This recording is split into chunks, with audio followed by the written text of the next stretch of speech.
Oke teman-teman sekalian, berbicara tentang René Descartes dan pemikirannya atau bagaimana kontribusi René Descartes dalam filsafat, saya akan membahasnya di sini. Jadi René Descartes ini adalah orang Prancis, lahir di 1596 dan salah satu filsuf terkemuka di era modern awal, dan dia dikenal sebagai bapak filsafat modern karena ia memainkan peran penting dalam pengembangan metode ilmiah dan epistemologi serta dalam membangun dasar bagi filsafat barat modern. Pemikirannya berpengaruh besar dalam berbagai bidang termasuk metafisika, epistemologi dan filsafat pemikiran. Untuk latar belakang dan kehidupan dari René Descartes. René Descartes ini menerima pendidikan di sekolah Gilles de la Fleche, di mana ia mempelajari filsafat, kemudian fisika dan matematika, fisika dan filsafat. Nah, setelah itu ia melanjutkan studi hukum di Universitas Poitiers. Meski dia menamatkan studi hukumnya, Descartes lebih tertarik pada matematika dan filsafat.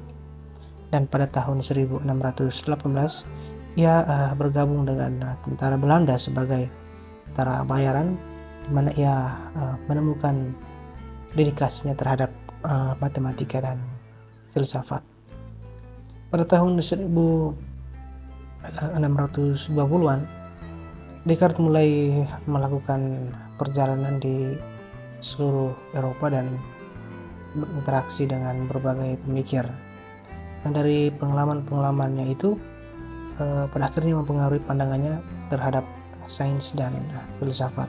Dan pada tahun 1637 ia menerbitkan karya yang terkenal, Discourse on the Method, atau diskursus tentang metode, di mana ia memperkenalkan metode skeptisnya itu dan prinsip dasar yang menjadi landasan sifatnya, yaitu cogito ergo sum, aku berpikir maka aku ada.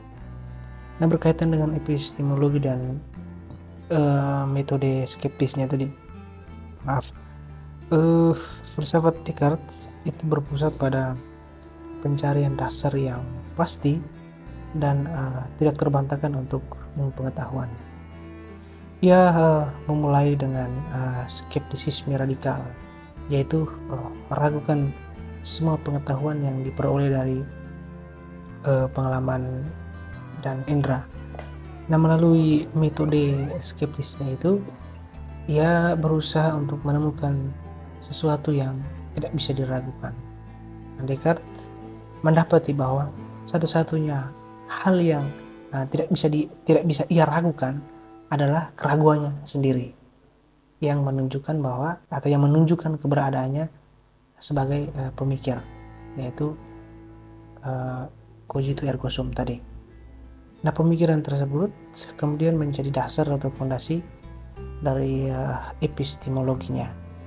Dia berpendapat bahwa pemikiran dan kesadaran diri adalah dasar yang pasti untuk semua pengetahuan. Descartes juga kemudian membedakan antara dua jenis substansi, yang mana yang kita kenal dengan substansi pikiran atau res cogitans dan substansi materi atau res extensa. Jadi menurut dia substansi pikiran itu memiliki atribut berpikir dan tidak memerlukan materi, sedangkan substansi materi itu memiliki atribut ekstensi dan tidak memerlukan pemikiran. Nah, kemudian bagaimana tentang dualisme dan filsafat pikiran? Salah satu kontribusi utama Descartes dalam filsafat adalah teorinya tentang dualisme. Descartes berpendapat bahwa pemikiran dan tubuh adalah dua substansi yang berbeda dan terpisah. Pemikiran atau jiwa adalah entitas non-material yang berpikir dan merasakan, sementara tubuh adalah entitas material yang menempati ruang dan waktu. Meskipun berbeda, pikiran dan tubuh itu berinteraksi melalui kelenjar pineal di otak. Nah, dualisme Descartes itu kemudian menimbulkan banyak perdebatan dalam filsafat pikiran. Pertanyaan tentang bagaimana pikiran non material itu bisa mempengaruhi tubuh yang material dan juga yang sebaliknya, yang kita kenal sebagai persoalan atau masalah interaksi, menjadi isu utama dalam debat tentang hubungan antara pikiran dan tubuh tadi. Nah, meski Descartes tidak sepenuhnya memecahkan persoalan tadi, tetapi teorinya itu kemudian memicu berbagai perkembangan dalam pemikiran filsafat dan tentunya ilmu saraf ya. Kemudian bagaimana ontologi dan bukti eksistensi dari Tuhan ya. Jadi selain epistemologi dan dualisme, Descartes juga terkenal dengan argumen ontologisnya mengenai eksistensi dari Tuhan ya. Dalam Meditation on First Philosophy, meditasi tentang filsafat pertama, Descartes mempresentasikan beberapa argumen untuk keberadaan Tuhan. Jadi salah satu argumen yang terkenal atau ya yang kita tahu ya dari versi modern dari argumen ontologis, dia mengatakan bahwa konsep Tuhan sebagai makhluk yang maha sempurna itu harus mencakup eksistensi, karena keberadaan adalah bagian dari kesempurnaan.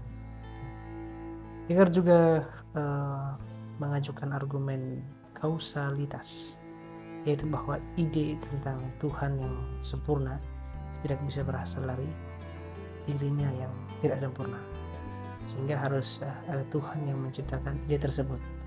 Nah, bagi Descartes, keberadaan Tuhan adalah jaminan bagi kebenaran pengetahuan kita tentang dunia, karena Tuhan tidak akan menipu kita dengan memberikan indera yang menyesatkan.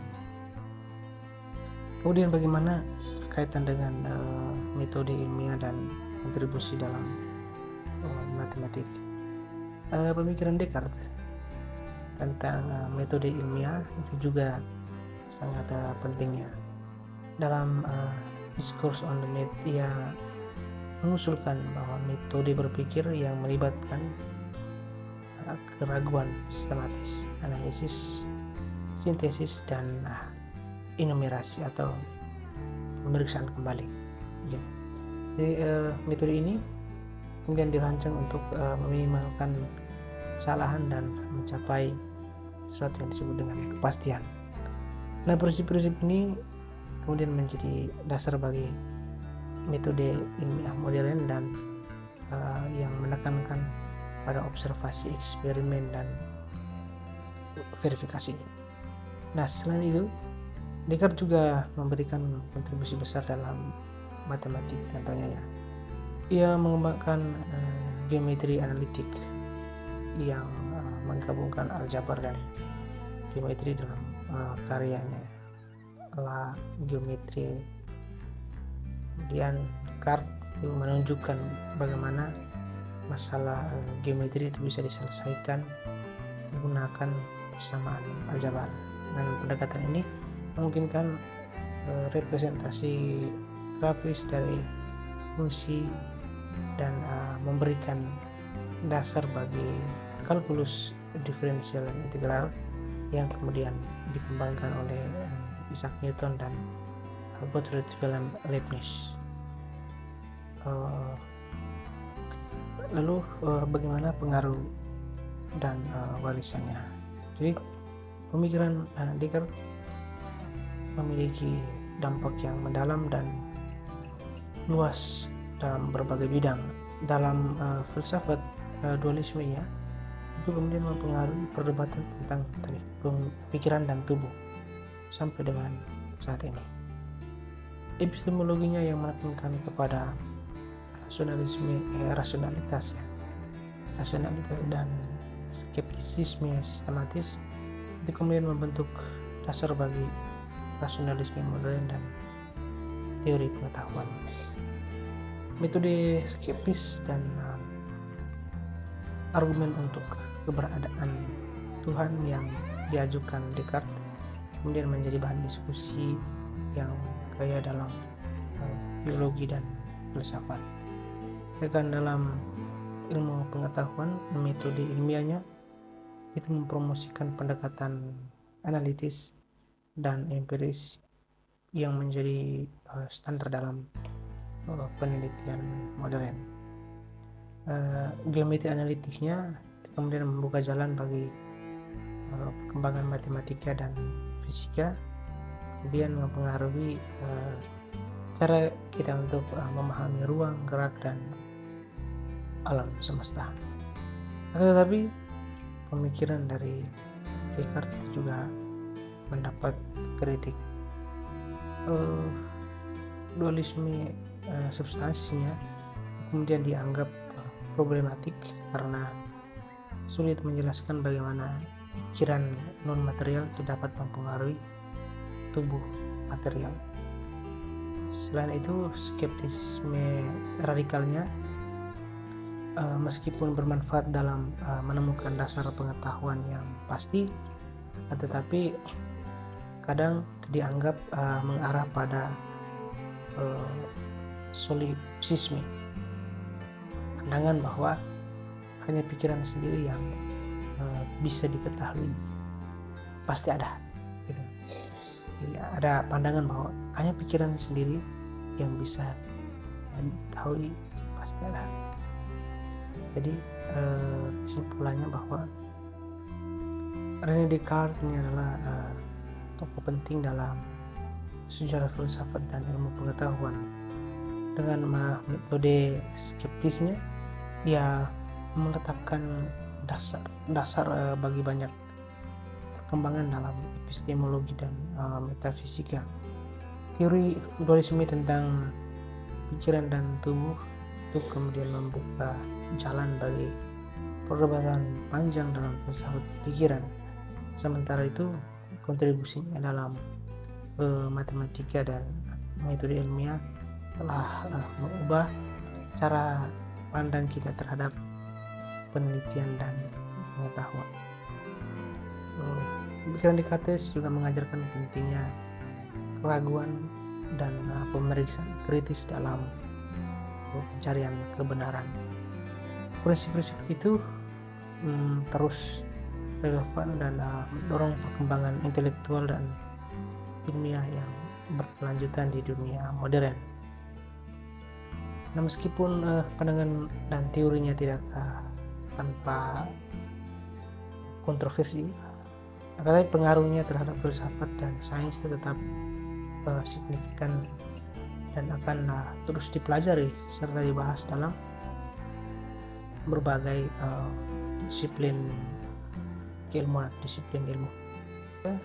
Oke, sekian video saya ini yang membahas tentang pemikiran dari René Descartes.